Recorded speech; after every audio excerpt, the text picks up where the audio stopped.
Bismillahirrahmanirrahim. Assalamualaikum warahmatullahi wabarakatuh. Kami perwakilan dari kelompok 3. Di sini saya akan memperkenalkan anggota kelompok Ahmad Syafiq Rizky, Dendi Hari Praditya, Fahda Nurul, Ria Maulani, dan Zulfa Nurinisfiah. Baik, di sini kami akan menjelaskan tentang surat legal. Surat legal. Pengertian dari surat legal yaitu surat yang memiliki kekuatan hukum, bisa berkaitan dengan dinas, bisnis, atau bahkan pribadi. Macam-macam surat legal. Surat legal memiliki 5 macam. Yang pertama yaitu surat kuasa, kemudian surat perjanjian, kemudian surat keputusan, yang keempat yaitu surat tugas, dan yang terakhir adalah berita acara. Bismillahirrahmanirrahim. Assalamualaikum warahmatullahi wabarakatuh. Perkenalkan, nama saya Zulfa Nurinisfiah, saya dari kelompok 3. Di sini saya akan menjelaskan tentang surat kuasa. Surat kuasa adalah surat yang berisi pemberian kuasa atau wewenang kepada seseorang yang sangat dipercaya, sehingga seseorang tersebut dapat bertindak atas nama sang pemberi kuasa. Mungkin bisa jadi pada saat itu sang pemberi kuasa tidak dapat hadir atau tidak dapat melakukan pekerjaannya. Hal-hal yang perlu Anda ketahui saat Anda hendak ingin membuat surat kuasa. Yang pertama yaitu pilihlah orang yang sangat Anda kenal. Yang kedua, pastikan Anda tidak hanya membawa surat kuasa. Yang ketiga, berilah cap pada surat kuasa. Yang pertama, pilihlah orang yang Anda kenal. Karena surat kuasa berisi hal yang sangat penting bagi Anda, sehingga Anda harus mempercayainya kepada seorang yang sangat Anda kenal. Misalkan keluarga, saudara, tetangga, atau bahkan teman sekalipun yang sangat Anda percayai. Kemudian yang kedua, pastikan tidak hanya membawa surat kuasa. Maksudnya di sini adalah dokumen pendukung, seperti surat dari RT RW setempat, atau KTP, atau identitas diri Anda yang lainnya. Kemudian yang terakhir, berilah cap pada surat kuasa Anda, seperti perangko atau materai. Itu berfungsi sebagai bukti di atas surat kuasa Anda. Jenis-jenis surat kuasa. Terdapat 3 jenis surat kuasa. Yang pertama yaitu surat kuasa resmi, kemudian surat kuasa pribadi, dan surat kuasa khusus. Masuk ke yang pertama yaitu surat kuasa resmi. Surat kuasa resmi adalah surat yang dibuat oleh pemimpin perusahaan atau pejabat di perusahaan tersebut terkait dengan pekerjaannya. Kemudian yang kedua yaitu surat kuasa pribadi. Surat kuasa pribadi adalah surat yang memberikan hak kepada seseorang atas maksud dari surat kuasa tersebut, misalkan untuk mengambil ijazah atau untuk mengambil uang gaji. Dan yang terakhir yaitu surat kuasa khusus. Surat kuasa khusus ini dibuat untuk pihak-pihak tertentu yang berkaitan langsung dengan pengadilan. 3 karakteristik surat kuasa. Yang pertama, terdapat kalimat-kalimat tertentu dari pendelegasian kekuatan. Kemudian yang kedua, ada judul atau kekuatan pengacara. Yang ketiga yaitu menggunakan bahasa standar atau mudah dimengerti. Bagian-bagian surat kuasa. Surat pada umumnya memiliki kop sebagai pelengkap surat. Namun kali ini dalam surat kuasa kita dapat menempatkan kop atau tidak. Yang pertama yaitu nomor surat atau sebagai pengumuman dari sang pemberi kekuatan di dalam surat tersebut, yaitu kekuatan pengacara. Kekuatan pengacara sebagai penanggung jawab surat kuasa tersebut. Kemudian setelah itu berikan judul dan nomor surat. Contohnya yaitu surat pengambilan BPKB atau surat pengambilan uang dan gaji. Di bawahnya akan tertera nomor surat dari judul tersebut. Kemudian memberikan identitas otorisasi atau sebagai pihak pertama. Di situ kita melampirkan nama, alamat, dan tanggal waktu pada saat itu surat dibuat. Kemudian hal-hal yang akan didelegasikan atau disahkan. Di situ akan terlampir pihak kedua sebagai penerima kuasa. Kemudian setelah itu, tanda tangan dari kedua pihak, sang pemberi dan sang penerima kuasa. Kemudian yang terakhir yaitu memberikan cap kepada surat kuasa sebagai penguatan atau bukti. Di sini saya memiliki contoh surat dengan bagian-bagiannya. Bisa Anda lihat? Ya, baik, di situ terdapat kop surat. Kemudian terdapat judul, kemudian terdapat nomor, kemudian identitas pemberi kuasa atau pihak pertama, kemudian identitas penerima kuasa pihak kedua, dan bentuk wewenang atau hal yang akan didelegasikan. Nah, di situ terdapat surat yang memiliki kop. Kita bisa jadi memiliki kop atau tidak. Kemudian judulnya di situ adalah surat kuasa. Di bawah surat kuasa terdapat nomor dari si judul. Kemudian identitas pemberi kuasa, yaitu sebagai pihak pertama. Di situ dilampirkan nama, alamat, dan jabatannya. Kemudian memberi kuasa. Jadi pihak pertama itu memberi kuasa kepada, pihak keduanya siapa? Di situ lampirkan nama, alamat, dan jabatannya. Kemudian setelah itu bentuk wewenang atau yang akan didelegasikannya disebutkan. Memberikan tugas kepada penerima kuasa sebagai apa? Bisa seperti itu. Kemudian wewenang atas apa? Nah, seperti itu.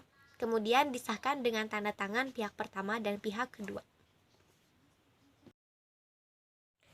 Baik semuanya, sebelumnya saya telah menjelaskan 3 jenis surat kuasa. Yang pertama surat kuasa resmi, surat kuasa pribadi, dan surat kuasa khusus. Dan di sini juga saya memiliki contoh surat kuasa resmi. Nah, di sini ada bagian-bagian suratnya, yaitu di sini ada contohnya surat dari Komisi Pemilihan Umum KPU. Di sini ada kop surat di atasnya. Kemudian ada judulnya itu surat kuasa. Terus kemudian dibubuhi dengan nomor surat. Itu adalah bagian surat yang ketiga ya, judul dan nomor surat.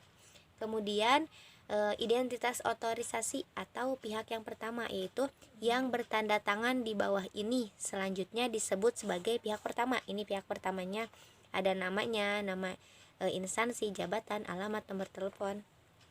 Kemudian memberikan kuasa kepada pihak kedua. Pihak keduanya yaitu ada nama, nomor KTP, jabatan disebutkan ya. Pihak keduanya itu berarti sebagai penerima surat kuasa. Kemudian di sini ada nomor yang ketujuh itu hal-hal yang akan didelegasikan atau disahkan. Di sini ada jadi penjelasannya untuk melakukan pendaftaran nama domain bla bla bla digunakan sebagai alamat resmi website KPU. Jadi dia menjelaskan surat kuasa ini diberikan kepada pihak kedua untuk apa? Untuk meresmikan nama domain. Langsung dia penutup demikian surat kuasa ini dibuat untuk dimanfaatkan dengan baik. Kemudian diberi tanda tangan sebagai sebagai buktinya ya, dan diberi cap itu sebagai bukti yang sangat kuat. Kemudian di sini ada contoh surat kuasa pribadi ya, surat kuasa pribadi. Sama halnya dengan surat kuasa resmi, bagian-bagiannya itu hampir sama saja, cuman penempatannya. Ini pribadi ya. Surat kuasa langsung yang bertanda tangan di bawah ini. Ini langsung ya, jangan lupa setelah judul surat kuasa ada nomornya. Kemudian pihak pertama, langsung pihak pertama, nama, pekerjaan, dan alamatnya. Kemudian dengan ini memberikan kuasa kepada pihak kedua, siapa pihak keduanya. Kemudian dia menerangkan atau tentang apa nih surat kuasanya itu. Nah, di sini surat kuasanya itu dibuat berhubungan karena saya sedang sakit, harus dirawat di rumah sakit. Nah, seperti itu. Ini pribadi ya. Kemudian jangan lupa yang terakhirnya itu selalu diberi tanda tangan. Kemudian contoh surat kuasa khusus, yaitu kan biasanya yang berhubungan dengan pengadilan. Nah, di sini dia ada kop surat sama, kemudian nomor suratnya ada. Kemudian dia judulnya itu surat kuasa ya, surat kuasa. Langsung yang bertanda tangan di bawah ini seperti biasa, yaitu identitas otorisasi, nama organisasi, tanggal itu seperti pihak pertama ya, dia seperti pihak pertama. Kemudian dengan ini merangkan bahwa surat ini diberikan kepada nama pekerjaan itu sebagai pihak kedua. Nah, kenapa khusus? Karena ini langsung dari pengadilan, jadi berhubungan dengan pengadilan langsung. Di sini kan dia hal-hal yang akan didelegasikan atau disahkannya, yaitu ini dia itu diberikan kepada orang tertentu langsung. Kalau khusus itu ada keterangannya di bawahnya itu sebagai surat khusus. Nah, kemudian dia mendelegasikannya atau disahkannya itu untuk menjadi kuasa hukum atas nama siapa. Nah, jadi khusus, jadi ada emang itu resmi dikeluarkan oleh yang bersangkutan dengan pengadilan, seperti itu.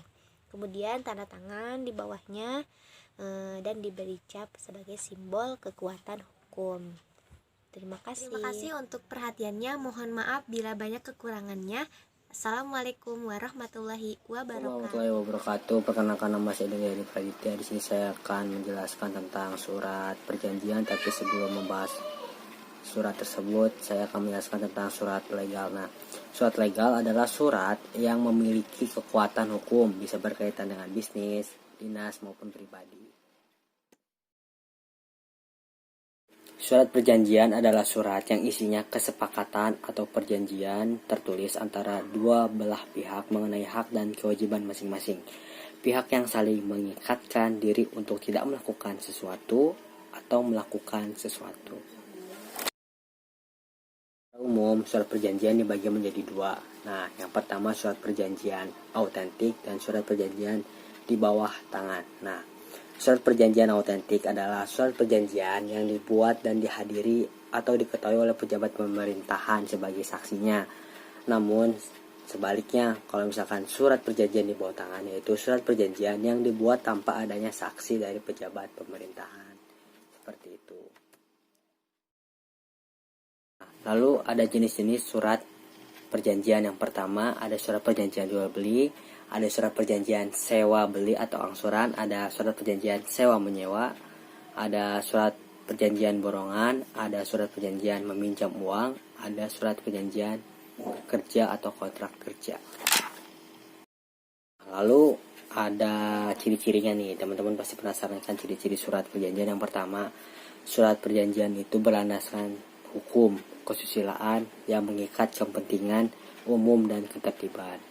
Terus objek surat perjanjian dalam surat kontrak nih disebut dengan jelas, itu harus jelas.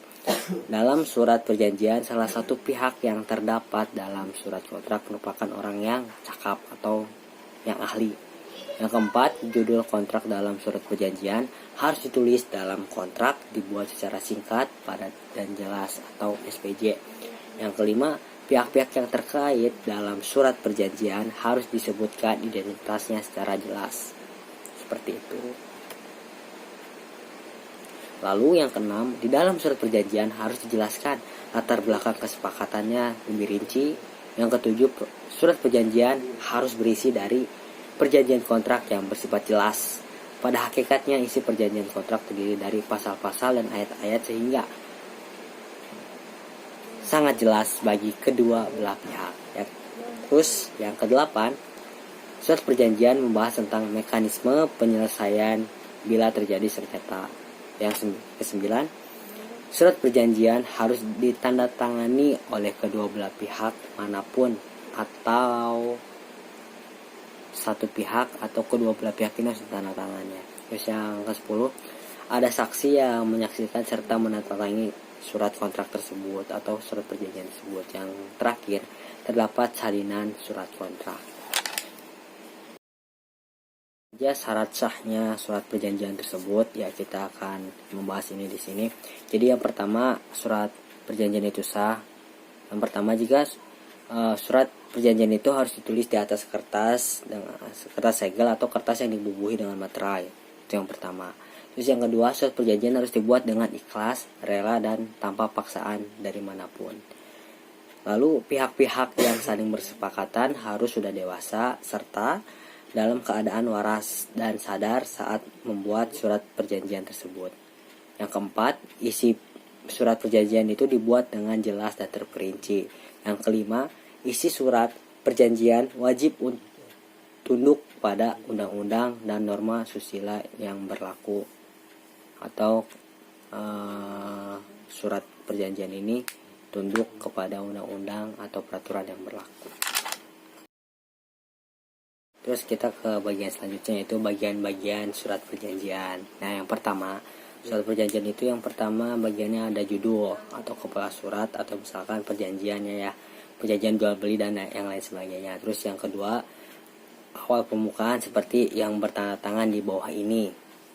Yang ketiga, pembuatan kontrak seperti nama, pekerjaan, usia, dan alamat, dan yang lainnya. Terus yang keempat ada premis, penjelasan singkat tentang latar belakang dibuatnya surat tersebut. Yang kelima, isi surat perjanjian, berbagai masalah yang diperjanjikan. Yang keenam ada penutup, yang isinya adalah kalimat penutup ya. Yang ketujuh adalah penanda tangan kontrak atau surat perjanjian harus ditandatangani oleh pihak yang saling bersangkutan. Terus ada contohnya nih, saya mau ngasih contoh. Nah, di sini saya ngasih contoh ada dua ya, ada surat jual beli sama surat perjanjian kerja. Nah, sekarang kita ngebahas surat perjanjian kerja ini. Nah, jadi di sini itu kita udah tahu ciri-cirinya, tahu bagian-bagiannya. Jadi yang pertama itu ada tanggal dan hari, tanggal berapa, tahun berapa, nama siapa, hal yang akan di pihak pertama dan pihak kedua. Terus kalau bisa mah di bawahnya juga ada pasal-pasal atau undang-undang yang berlaku supaya kuat. Dan yang terakhir itu ada tanda tangan, supaya apa? Supaya itu tuh resmi, dan kalau bisa ada saksinya juga. Karena apa? Karena dalam sebuah perjanjian itu ini melibatkan kedua belah pihak, yang dimana kedua belah pihak ini bersepakat ingin menjalin suatu hubungan dengan cara atau bukti tertulis, yaitu seperti surat perjanjian kerja ini, seperti itu. Jadi fungsinya surat perjanjian kerja ini bila mana ada yang melanggar hak dan kewajiban dari salah satu pihak, maka sudah ada undang-undang yang bisa menyelesaikan atau yang memberikan solusi jika ada masalah ke depannya, seperti itu. Wabarakatuh. Di sini saya akan menjelaskan tentang contoh surat perjanjian sewa tanah ya. Tadi kan sebelumnya saya bilang contohnya surat perjanjian jual beli tanah, karena saya udah cari contohnya kurang lengkap, jadinya saya memilih buat surat perjanjian sewa tanah aja ya, soalnya bagiannya lengkap. Nah, jadi yang pertama itu ada kop surat, atau kita bisa lihat ya teman-teman. Jadi yang paling atas itu ada surat perjanjian sewa tanah. Yang kedua yang bertanda tangan di bawah ini seperti ada nama, pekerjaan, nomor KTP, dan alamat. Dah, kayak gitu. Terus di pihak yang kedua di bawahnya pun itu sama, ada nama, pekerjaan, nama KTP, dan alamat. Nah, lalu di bagian isinya, tadi kan awalnya itu bagian pembuka. Nah, di bagian isinya itu bahwa kedua belah pihak sepakat mengadakan perjanjian sewa tanah dengan ketentuan sebagai berikut. Nah, udah ada tuh kesepakatannya di bawah ya, ada berapa kesepakatan, dan perjanjian itu terserah. Nah, terus yang terakhir itu ada penutup. Penutup itu kayak demikian, surat ini dibuat oleh kedua belah pihak tanpa ada tekanan, ancaman, ataupun paksaan serta tipu muslihat dari pihak manapun. Jadi itu sebagai penutupnya. Terus nanti di bawahnya ini ada keterangan lagi nih, perjanjian ini dibuat ditandatangani di jalan apa, alamatnya, terus tanggal berapa, bulan apa, dan tahun berapa. Terus yang pertama itu, terus di bawahnya lagi ada pemilik atau pihak satu, jadi ada tanda tangannya. Yang kedua juga ada penyewa, pihak kedua ada tanda tangannya juga, dan ada materai. Nah, kenapa nih cuma di pihak kedua aja yang ada materai? Soalnya dia yang menyewa, soalnya dia yang mengeluarkan uang, seperti itu. Jadi kalau misalkan nanti ada sengketa atau apanya, dia udah ada di bubui hukum atau di bawah hukum. Karena kalau udah misalkan udah di tanda tangan materai, berarti hukum pun bisa bertindak, seperti itu, sesuai dengan undang-undang yang berlaku atau yang diberlakukan di negara kita. Terus yang terakhir itu ada saksi-saksi. Saksi ini bisa 2 orang atau 1 orang atau bisa lebih. tergantung kesepakatan bersama dan orang yang bisa dipercaya. Biasanya yang menjadi saksi ini orang yang berpengaruh di suatu wilayah atau orang yang kita sebut sesepuh atau yang bisa dipercayalah atau tokoh masyarakat. Sekian, terima kasih. Wassalamualaikum warahmatullahi wabarakatuh. Assalamualaikum warahmatullahi wabarakatuh. Nama saya Ahmad Syafik Rizkyasari. Saya ingin menjelaskan tentang surat keputusan. Yang pertama ada pengertian surat keputusan. Surat keputusan adalah surat yang berisi suatu keputusan yang dibuat oleh pimpinan suatu organisasi atau lembaga pemerintahan berkaitan dengan kebijakan organisasi atau lembaga tersebut. Bagian surat keputusan dibagi menjadi 3, dan yang pertama ada considerantum, yang artinya bagian dari surat keputusan yang berisi hal-hal yang menjadi pertimbangan dikeluarkannya surat keputusan. Yang kedua, desiderantum, adalah bagian dari surat keluar yang berisi keputusan. Yang terakhir, dictum, yaitu bagian surat keluar yang berisi butiran-butiran keputusan surat keluar. Masalah yang dimuat di surat keputusan.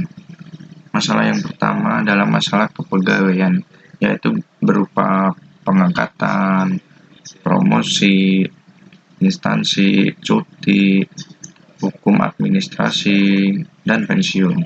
Masalah yang kedua adalah masalah peraturan, yaitu berupa tata tertib dan pedoman tata naskah atau surat menyurat. Yang ketiga, masalah pelaksanaan, yaitu berupa pelaksanaan ujian, pelaksanaan kelulusan, pelaksanaan hukum untuk siswa, dan yang terakhir masalah pelimpahan wewenang, seperti keputusan kepada seorang pejabat untuk memangku jabatan yang baru. Fungsi surat keputusan. Fungsi surat keputusan yang pertama adalah untuk menetapkan atau mengubah status atau kependudukan seseorang atau pegawai atau maupun barang atau material. Yang kedua, untuk mengesahkan berlaku atau tidak berlakunya suatu peraturan. Yang ketiga, untuk membentuk atau mengubah status atau membubarkan suatu perusahaan. Yang keempat, untuk menyerahkan wewenang tertentu kepada seorang pejabat. Pendelegasian. Yang kelima, untuk mengesahkan berlakunya suatu petunjuk pemerintah atau undang-undang. Oke, selanjutnya ada pedoman surat keputusan.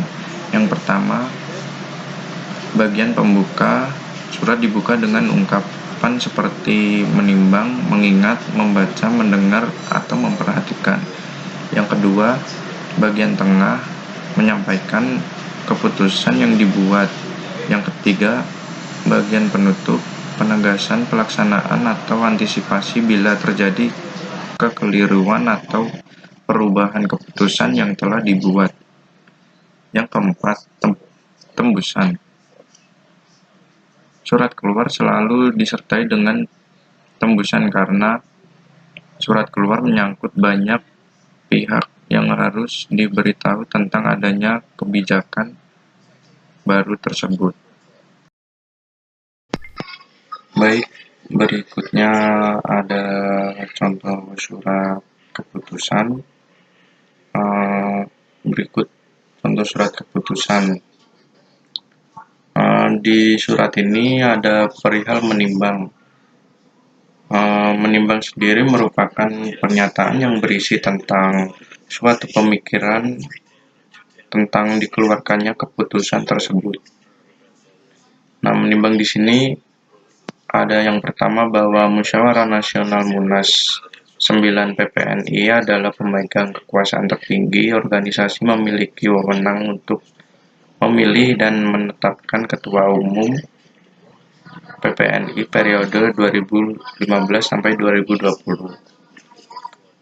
Yang kedua, bahwa untuk menjalankan roda organisasi dan mengkoordinasikan seluruh kegiatan organisasi di tingkat nasional, Munas 9 PPNI memandang perlu untuk menetapkan Ketua Umum PPNI periode 2015 sampai 2020.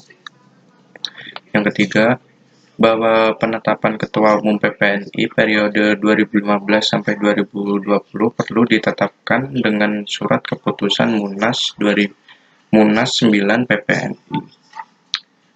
Perihal berikutnya adalah mengingat. Mengingat sendiri merupakan pernyataan yang menyebutkan peraturan atau perundang-undangan yang melandasi dikeluarkannya keputusan tersebut. Di sini mengingat di sini yang pertama ada Undang-Undang RI nomor 38 tahun 2014 tentang keperawatan. Yang kedua keputusan Munas 8 PPNI nomor 6 Munas 8 PPNI 2010 tentang perubahan anggaran dasar dan anggaran rumah tangga PPNI. Yang ketiga, anggaran rumah tangga PPNI bab 3 pasal 12. Yang keempat, keputusan Munas 9 nomor 2 Munas 9 PPNI 2015 tentang tata tertib Munas 9 PPNI. Perihal yang berikutnya adalah memperhatikan. Memperhatikan tersebut merupakan pernyataan tentang fakta, situasi, dan kondisi yang mendorong untuk dikeluarkannya keputusan.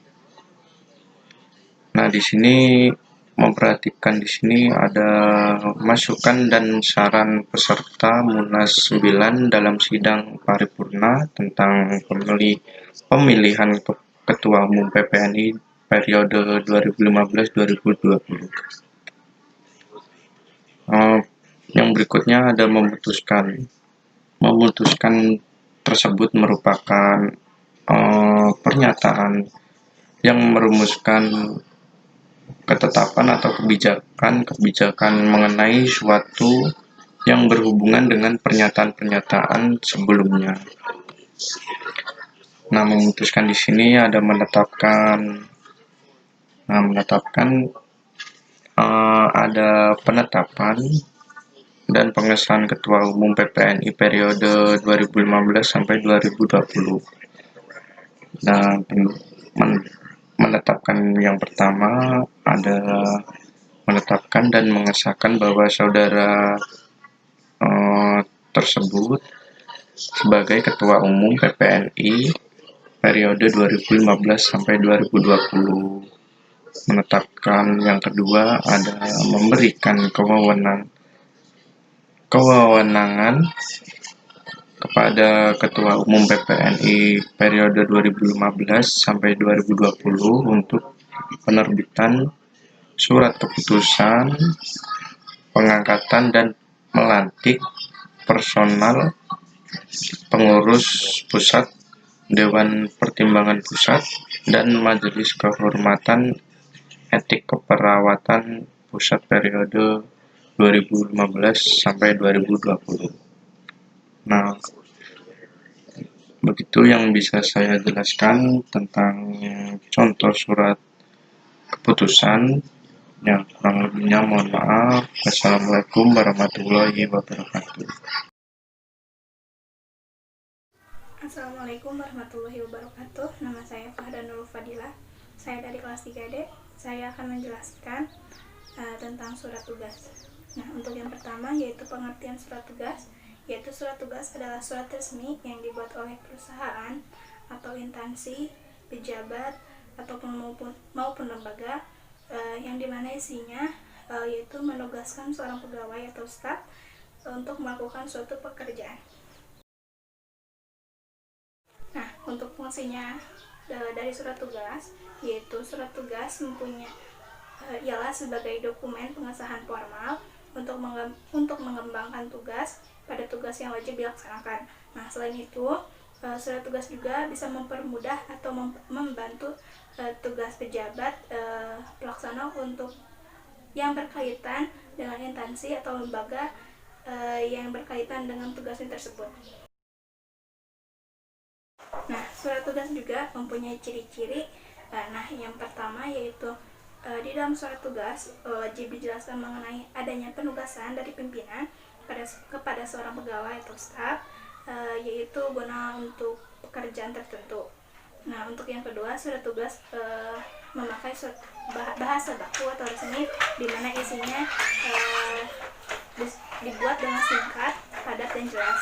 Nah, untuk yang ketiga yaitu di dalam surat tugas wajib disertai dengan kop surat, judul surat, nomor surat, isi surat, tanggal, nama serta tanda tangan pejabat resmi atau pejabat yang diberi tugas, yang memberi tugas, serta tanda tangan yang penerima tugas.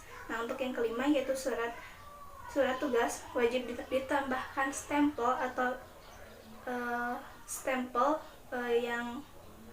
dari instansi yang berkaitan. Nah, untuk format surat dari surat tugas itu yaitu yang pertama itu kepala surat atau kop surat, yang kedua judul surat, judul suratnya yaitu surat tugas. Nah, yang ketiga itu nomor surat, yang keempat identitas pejabat yang memberikan tugas, yang kelima yaitu identitas pegawai atau staf yang diberi tugas, yang kelima itu isi surat yang menjelaskan mengenai pekerjaan yang wajib dilaksanakan, ada jangka waktu serta tanggung jawab. Nah, yang ketujuh itu yaitu keterangan serta waktu pemberian tugas, yang kedelapan yaitu kolom tanda tangan yang memberi tugas serta penerima tugas. Nah, bisa dilihat contohnya yaitu yang paling atas yaitu kop surat. Nah, dari format surat kan mempunyai kop surat. Untuk yang kedua itu ada judul surat. Nah, di situ surat penugasan. Yang ketiga yaitu nomor surat. Di situ sudah tercantum nomor surat. Nah, di sana juga sudah ada orang yang memberikan tugas, yaitu ada nama, NIP, pangkat, dan jabatannya. Nah, yang diberikan tugas juga di situ disertakan yaitu namanya siapa, pangkatnya apa, jabatannya apa. Nah, di situ sudah ada. Nah, untuk yang selanjutnya yaitu isi surat. Nah, di situ sudah ada isi suratnya, sudah jelas. Untuk yang selanjutnya yaitu keterangan tempat dan waktu. Nah, di sana di dalam contoh itu tidak dipaparkan tempatnya, namun di situ yaitu surat tugas dari sekolah. Nah, di situ isinya yaitu ada untuk pengelola pendidikan pada situs. Nah, berarti surat tugas itu ditempatkan di sekolah. Nah, untuk yang terakhir yaitu kolom tanda tangan. Di situ sudah ada kolom tanda tangan dari kepala sekolah. Berita acara. Berita acara adalah bukti legal yang berisi pengesahan dan pernyataan dalam suatu acara, insiden, peristiwa, serah terima, transaksi, atau jual beli. Contoh berita acara. Yang pertama, berita acara kegiatan. Yang kedua, berita acara rapat. Yang ketiga, berita acara kejadian. Yang keempat, berita acara kehilangan. Yang kelima, berita acara serah terima. Yang keenam, berita acara jual beli. Yang ketujuh, berita acara bencana alam. Yang kedelapan, berita acara negosiasi harga. Yang kesembilan, berita acara bencana alam. Dan yang ke-10, berita acara pemeriksaan. Berita acara biasanya difungsikan sebagai bukti legal suatu kejadian tertentu, sebagai keabsahan suatu kegiatan yang telah dilakukan. Dan berita acara juga memiliki peranan penting dalam masing-masing instansi, dan dari instansi tersebut akan menggunakan berita acara sebagai bukti otentik suatu kegiatan yang dilakukan oleh si penerima tugas. Dan si penerima tugas akan melakukan tugasnya dengan pembuktian hasil sebagai notulen. Cara membuat berita acara. Yang pertama, acara kegiatan sebaiknya diberikan secara terperinci, seperti peletakan nama, tempat tinggal, tanggal lahir, dan alamat sesuai urutan yang tepat. Hal ini dapat memberikan keabsahan informasi seperti halnya nomor identitas, KTP, NPWP, dan SIM. Lalu yang kedua, urutkan waktu kronologi. Latar belakang harus jelas dan setara. Yang ketiga, tempat peristiwa perlu dicatat alamatnya, mulai dari kode pos. Yang keempat, adanya pihak-pihak yang terlibat dalam berita acara. Yang kelima, harus memiliki sanksi ketika dibutuhkan untuk keabsahan berita acara.